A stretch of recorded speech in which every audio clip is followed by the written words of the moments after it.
ఇందులో మనం teacher మాడ్యూల్ని select చేసుకోవాల్సి ఉంటుంది. టీచర్ మాడ్యూల్ని సెలెక్ట్ చేసుకున్న తర్వాత యూజర్ నేమ్ మన డైస్ కోడ్, పాస్వర్డ్ మనం సెట్ చేసుకున్నటువంటి పాస్వర్డ్, క్యాప్చాని ఎంటర్ చేసి లాగిన్ అవ్వాలి. లాగిన్ అయిన తర్వాత పాఠశాలకు సంబంధించినటువంటి ఇంటర్ఫేస్ ఈ విధంగా కనబడుతుంది. ఇందులో టీచింగ్ ఆర్ నాన్ టీచింగ్ సంబంధించినటువంటి డీసీఎఫ్ ఫార్మేట్, డేటా క్యాప్చరింగ్ ఫార్మేట్ని క్లిక్ చేయవలసి ఉంటుంది. క్లిక్ చేసిన తర్వాత ఆ పాఠశాలలో టీచింగ్ అండ్ నాన్ టీచింగ్ సంబంధించినటువంటి కౌంట్ ఇక్కడ కనబడుతుంది. ఆ పాఠశాలలో పనిచేస్తున్నటువంటి ఉపాధ్యాయులు మరియు అసిస్టెంట్ ఉపాధ్యాయుల యొక్క పేరు, వారి యొక్క క్యాడర్ను ఇక్కడ ప్రజెంట్ చేయడం జరుగుతుంది. ముఖ్యంగా ఇందులో మీరు గమనించవలసింది ఏంటంటే ఈ పాఠశాలకు సంబంధించినటువంటి number of teaching staff required ఉందా లేదా గతంలో మనం క్లిక్ చేసుంటాం. తర్వాత పాఠశాలని సర్టిఫై చేసుంటాం. ఇప్పుడు టీచింగ్ స్టాఫ్ని యాడ్ చేసిన తర్వాత మళ్ళీ ఈ నంబర్ ఆఫ్ టీచింగ్ స్టాఫ్ రిక్వైర్డ్ని కంప్లీట్ చేయాలి. తర్వాత సర్టిఫికేషన్ కూడా కంప్లీట్ చేయవలసి ఉంటుంది. అది ఎలాగో కూడా చూద్దాం. కొత్త టీచర్ని యాడ్ చేసేదానికి యాడ్ టీచింగ్ స్టాఫ్ని క్లిక్ చేయాలి.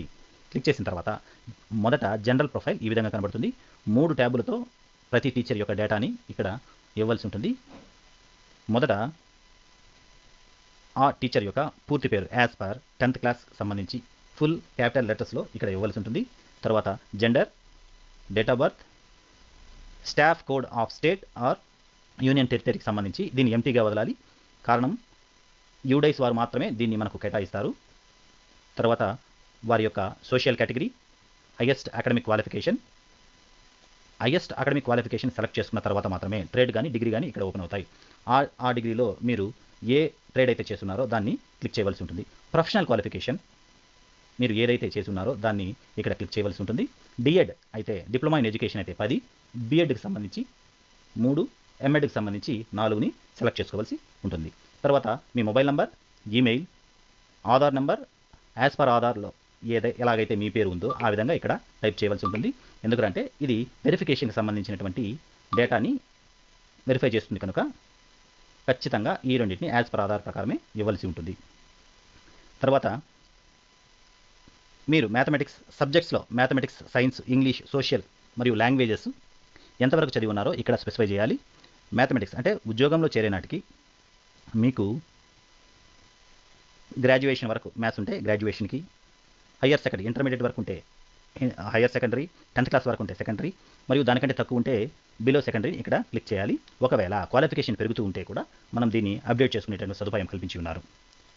సైన్స్ ఎక్కడి వరకు, ఇంగ్లీష్ ఏ క్వాలిఫికేషన్ వరకు, సోషల్ సైన్సెస్ ఏ క్వాలిఫికేషన్ వరకు, లాంగ్వేజెస్ ఏ క్వాలిఫికేషన్ వరకు ఉందో సెలెక్ట్ చేసుకోవాలి. టైప్ ఆఫ్ డిజైబిలిటీ ఏదైనా ఉంటే ఇక్కడ ఆప్షన్ను ఎంచుకోవాల్సి ఉంటుంది. నేచర్ ఆఫ్ అపాయింట్మెంట్ రెగ్యులర్ ఖచ్చితంగా క్లిక్ చేయాలి. డిఎస్సి 2025 ఉపాధ్యాయులకి date of joining in the service వచ్చి 3/10/2025. అదేవిధంగా date of joining in the present school 13/10/2025. దీన్ని ఖచ్చితంగా మీరు స్పెసిఫై చేయవలసి ఉంటుంది. చేసిన తర్వాత సేవ్ అండ్ నెక్స్ట్ని క్లిక్ చేయాలి. తర్వాత అపాయింట్మెంట్ అండ్ టీచింగ్ ప్రొఫైల్కి సంబంధించి ట్యాబ్ ఈ విధంగా కనబడుతుంది. నేషనల్ కోడ్ ఆటోమేటిక్గా టీఆర్ లేదా టీపీతో జనరేట్ అవుతుంది. టీచింగ్ స్టాఫ్ నేమ్ ఇక్కడ కనబడుతుంది. తర్వాత టైప్ ఆఫ్ టీచింగ్ సంబంధించి హెడ్ మాస్టర్ అయితే హెడ్ మాస్టర్ గారు, టీచర్ అయితే టీచరు. ఇక్కడ సాధారణంగా మనం ఇచ్చేటటువంటి క్వాలిఫికేషన్ ఎలా ఉంటుందంటే ఎల్ఎఫ్ఎల్ హెడ్ మాస్టర్ పిఎస్హెచ్ఎంలో అయితే 12ని సెలెక్ట్ చేసుకోవాలి. ఒకవేళ స్కూల్ అసిస్టెంట్లు పిఎస్ హెడ్ మాస్టర్లుగా ఉంటే ఇక్కడ ఎల్ఎఫ్ఎల్ హెడ్ మాస్టర్లని సెలెక్ట్ చేసుకోకూడదు. వారికి నేచురల్గా అపాయింట్ అయినటువంటి కేటగిరీని ఇక్కడ సెలెక్ట్ చేసుకోవాల్సి ఉంటుంది.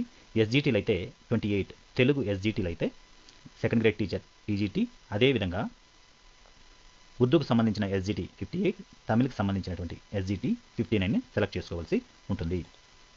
Classes thought primary only select చేసుకోవాలి. Appointment level, appointed level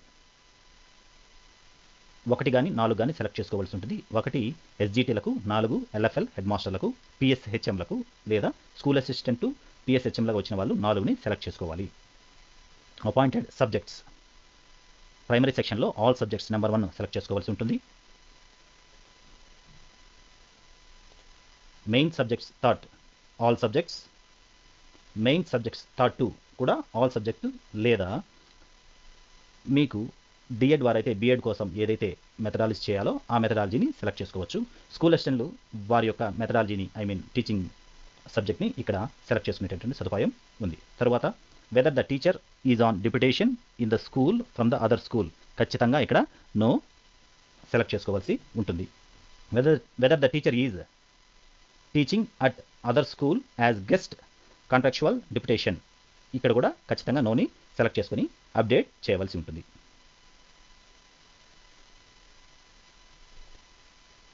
next click చేసిన తర్వాత ట్రైనింగ్ అండ్ అదర్ డీటెయిల్స్ సంబంధించినటువంటి డేటా ఇందులో స్పెసిఫై చేయవలసి ఉంటుంది. ట్రైన్డ్ ఫర్ టీచింగ్ సిడబ్ల్యూఎస్ఎన్కి టీచింగ్ ట్రైనింగ్ అయి ఉంటే ఇక్కడ ఎస్ కానీ లేదు నో కానీ సెలెక్ట్ చేసుకోవాలి. Trained in computer for using teaching yes or no. మీ అకాడమిక్ క్వాలిఫికేషన్లో కానీ ప్రొఫెషనల్ క్వాలిఫికేషన్లో కానీ మీరు ట్రైన్డ్ అయి ఉంటే ఇక్కడ ఎస్ సెలెక్ట్ చేసుకోవచ్చు. ట్రైనింగ్ రిసీవ్డ్, మీరు గతంలో ఈ ట్రైనింగ్ గవర్నమెంట్ తరపున ఈ ట్రైనింగ్ ఇక్కడ స్పెసిఫై చేసిన ట్రైనింగ్ ఏదైనా తీసుకుని ఉంటే స్పెసిఫై చేయవలసి ఉంటుంది. ట్రైనింగ్ నీడ్స్, ఇందులో మీకు కావాల్సినటువంటి ట్రైనింగ్ని ఇస్తే భవిష్యత్తులో మీకు ట్రైనింగ్ ఇచ్చేటటువంటి అవకాశాలు ఉన్నాయి. Whether the teacher received training under NISHTHA, ఇది 2025 టీచర్లకు ఖచ్చితంగా నో పెట్టాలి. గతంలో ఇది నిస్టా ప్రోగ్రామ్ ఉంది, ప్రస్తుతానికి దీక్ష నడుస్తుందని గమనించగలరు. Working day spent on non teaching assignments, ఈ నాన్ టీచింగ్ అసైన్మెంట్స్ అంటే ఎవరంటే సెన్సస్ డ్యూటీ మరియు ఎలక్షన్ డ్యూటీ సంబంధించినటువంటి మీరు ఎన్ని రోజులు పనిచేసి ఉన్నారో ఇక్కడ స్పెసిఫై చేయవలసి ఉంటుంది. Languages in which teacher is having working knowledge, మీకు లాంగ్వేజెస్ ఏ లాంగ్వేజ్లో వర్కింగ్ నాలెడ్జ్ ఉందో language 1 or language 2 and language 3 సంబంధించినటువంటి డేటాని ఇక్కడ స్పెసిఫై చేయవలసి ఉంటుంది. Whether trained in safety and security audit of school for ensuring child safety, yes అయితే ఎస్, నో అయితే నో, సాధారణంగా ఇది నో ఉంటుంది. Whether receive training on cyber safety and psycho social aspects, yes అయితే ఎస్, నో అయితే no. Whether received training in early identification support on class room support of CWSN, సాధారణంగా ఇది no.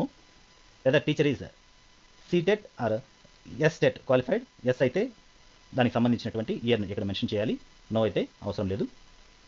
Weather capable of handling digital devices సంబంధించి సాధారణంగా ఇప్పుడు ఉండేటటువంటి ఉపాధ్యాయులందరూ digital డివైసెస్కి సంబంధించి mobile, laptop, smart boards and desktop సంబంధించినటువంటి వర్క్ చేయగలరు కాబట్టి